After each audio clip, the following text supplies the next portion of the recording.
एक बेटे ने अपनी माँ खोई है, हम सब ने अपना घर खोया है। हम सिर्फ ये चाहते हैं कि हमको इंसाफ मिले, हमारे पैसे मिले। जिस तरह से हम तकलीफ में आए हैं उल्लासनगर वासियों, ऐसे दलालों का, ऐसे बिल्डरों का सहयोग ना करके थोड़ा ध्यान से सतर्क रहिए। उल्लासनगर शहर में फिर एक धोखादायक इमारत के पीड़ित रहवासी बने बिल्डर और दलाल की साजिश के शिकार। जी हां, उल्लासनगर शहर में एक नया धंधा अब अपने चरम पर पहुंच गया है, जिसमें कुछ बिल्डर और उसके लिए शिकार ढूंढने वाले दलाल अपने राजनीतिक दोस्तों व इन्वेस्टरों की मदद से पहले तो धोखादायक बिल्डिंग पीड़ितों की आपसी एकता को तोड़कर बड़े ख्वाब दिखाकर उनका भरोसा जीतते हैं और फिर कागजी मक्कड़जाल बनाकर पीड़ितों से अपने मनमाने दस्तावेजों पर साइन करवाकर महंगी प्रॉपर्टी व फ्लैट कौड़ियों के दाम लिखवा देते हैं और फिर शुरू होता है इनका धोखेबाजी और दमदाटी का खेल। सिर्फ टोकन देकर पहले से पीड़ित रहवासियों को और परेशान किया जाता है व इनके फ्लैट व बिल्डिंग की हालत बिगाड़कर इनके सारे रास्ते बंद कर दिए जाते हैं। ऐसी ही एक धोखादायक इमारत है उल्लासनगर 5 लालसाई बंगलों के पीछे की नटराज अपार्टमेंट, जो कि धोखादायक थी या नहीं, मनपा ने यहां के रहवासियों से क्या कहा और दलाल व बिल्डर ने इनसे किस तरह धोखा किया, ये सब जानकारी लेते हैं वहीं के भुक्तभोगी रहवासियों से। हम लोग 1 साल से बेघर हैं। हमको 1.5-2 साल पहले म्यूनसिपालिटी का नोटिस आया था, यहाँ बिल्डिंग रिपेयरिंग कराओ या तो इसको डिमोलिशन में डालो। उन्होंने ये नहीं कहा था कि भाई खाली करो। फिर हमारे पास एक दलाल आया मनोज ठाकुर नाम का, उसने बोला कि भाई बिल्डिंग आप खाली कीजिए, मैं 10-10 लाख रुपए का एक बिल्डर है, पूरी बिल्डिंग उनको देते हैं। उनका नाम है दीपू रोयरा। तो हमको 1-1 लाख रुपया टोकन दिया, उसमें 40 फ्लैट हैं हम, लेकिन हमने 20 फ्लैट में साइन किया था कि भाई हम इनको 10 लाख में दे रहे हैं। हमने कागज पे साइन किए, लेकिन उन्होंने हमको वो कागज दिया नहीं है। ये लिखा हुआ था कि भाई 1 लाख टोकन लो, 4 लाख रुपया हम आपको 3 महीने बाद देंगे, जब बिल्डिंग डेमोलेशन होएगी उसके बाद की पेमेंट आपको पूरी 5 लाख जो भी बैलेंस है जिसका भी, वो हम आपको दे देंगे। अब जो अनिल शबलानी मेन ओनर है, उसकी साइन इनको नहीं मिल रही है। अब इन दोनों बिल्डरों का आपस में क्या हो रहा है, उसमें हम सब लोग रोड पे आ रहे हैं। 1 साल से सब रेंट भर रहे हैं। तो हमको ये तकलीफ है कि भाई हमको जो इन्होंने प्रॉमिस किया था कि हम आपको पैसे दे देंगे, अब ये बोल रहे हैं हम आपको पैसे नहीं देंगे। मतलब हमने 1 लाख रुपए में अपना घर भी खोया और सब कुछ खो दिया। बिल्डिंग अभी बंद पड़ी है। वो दीपू रोयरा फोन भी नहीं उठा रहा है, वो सीधा बोल रहा है जो आपको करने का है करो, मैं पैसे तभी दूंगा जब वो साइन देगा। हमने हालांकि डील ये की थी 10 लाख में, हम इसलिए मान रहे थे क्योंकि वो साइन नहीं दे रहा था, नहीं तो हमको तो 30-35 लाख रुपया मिलने चाहिए एक फ्लैट के। अब ये दोनों आपस में क्या कर रहे हैं भगवान जाने। फिलहाल हम सब लोग तकलीफ में हैं।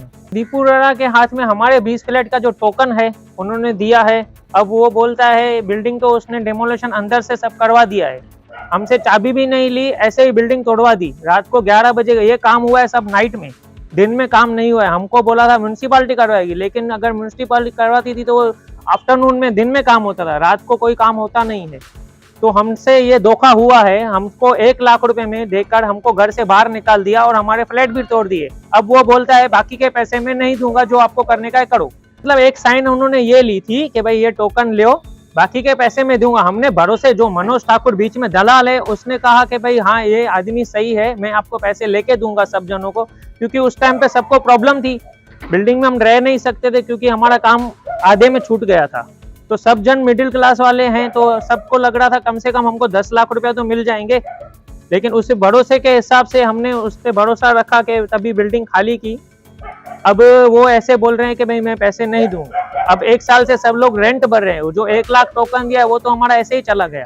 आगे ये चाहते हैं, हम बोलना चाहते हैं सब जन मिलके, हमारी सबसे रिक्वेस्ट है कि दीपू रोयरा ने जो हमसे कहा था कि भाई बाकी के पैसे मैं आपको दूंगा, जो मनोज ठाकुर जो बीच में दलाल है उसने जो हमसे कहा था, अब ये दोनों अपनी जबान से मुकर रहे हैं। तो हमको ये इंसाफ चाहिए कि हम अपने फ्लैट का, अपने जमीन का हक मांग रहे हैं। इस बीच में एक समस्या और हो गई। हम मनोज ठाकुर जो एजेंट है, दलाल है, जो उसके ऑफिस में गए थे। ये बिल्डिंग में रहते हैं हमारे, इनका नाम नीरज है। वहाँ पे हम सब जने गए थे, इनकी मम्मी भी साथ में थी। उस दलाल ने हमको बोला कि भाई जो आपको करने का है करो, हम पैसे नहीं देंगे। इसकी मम्मी को कुछ प्रॉब्लम हो गई, वो बात सहन नहीं कर सकी, उसके नेक्स्ट डे पे एक्सपायर हो गई। एक बेटे ने अपनी माँ खोई है, हम सब ने अपना घर खोया है। हम सिर्फ ये चाहते हैं कि हमको इंसाफ मिले, हमारे पैसे मिले। जिस तरह से हम तकलीफ में आए हैं, उल्लासनगर वासियों, ऐसे दलालों का, ऐसे बिल्डरों का सहयोग ना करके थोड़ा ध्यान से सतर्क रहिए। हम पुलिस कंप्लेंट करेंगे, हमको हमारा हक नहीं मिलेगा तो हम आगे जाएंगे। दीपू रोड़ा ने हमारी साइन लेके पूरा हमारा बिल्डिंग का पूरा सत्यानाश कर दिया आपको, पर वो अभी वो मुकर रहा है, तो हम लोग कैसे करें? बिल्डिंग का रेंट पे अभी रह रहे हैं हम लोग, 10,000 भाड़ा हमारा निकल ही नहीं रहा है। कैसे भी मेहनत करके हम लोग निकाल रहे हैं जैसे तैसे करके, पर घर कैसे चलाएं हम लोग? हमने जो है हमारी जो ये नटराज पैलेस है, हमारी जो मेन एरिया में ये है बिल्डिंग, हमारी जो इसकी मार्केट वैल्यू जो है 40 लाख है, लेकिन हम लोग ने बिल्डर को 10 लाख में इसलिए दी थी क्योंकि हम लोग जो है अपने बिल्डर से फाइट नहीं कर पा रहे थे। इसके लिए जो है हम लोग ने उसको 10 लाख में भेजा था, लेकिन हम लोग को 10 लाख जो भी नहीं मिल रहे हैं, तो हम लोग यहाँ पे प्रॉपर्टी होते हुए भी हम लोग रेंट पे आ गए हैं। हम लोग को जो है साइन लेके पैसे भी अटका दिए। हम लोग के जो दलाल है और जो हमारे बिल्डर है, उन लोग के पता नहीं क्या आपस में कनेक्शन है, लेकिन उसके बीच हम उन लोग दोनों के बीच में हम लोग फंस गए बीच में। मैं अनिल आहूजा नटराज बैर का रहवासी आपसे यही निवेदन करता हूं कि हमारे पैसे हमको जल्दी मिलने चाहिए। दीपू रोड़ा ने हमसे बहुत धोखाधड़ी किया है, हमको 1 लाख दे के हमारे को घर से पूरा निकाल दिया है। नटराज बिल्डिंग की इस हालत से अंदाजा लगाया जा सकता है कि पहले से परेशान धोखादायक इमारतों के पीड़ित गलत बिल्डर व दलालों के चक्कर में फंसकर खुद को और बर्बाद कर लेते हैं। ऐसे बिल्डरों व दलालों पर कानूनी शिकंजा कसना अब जरूरी हो गया है। दोस्तों, नटराज बिल्डिंग व इससे जुड़ी धोखाधड़ी के विषय में अगला खुलासा हम अपने अगले एपिसोड में करेंगे। देखते रहिए बिंदास बोल।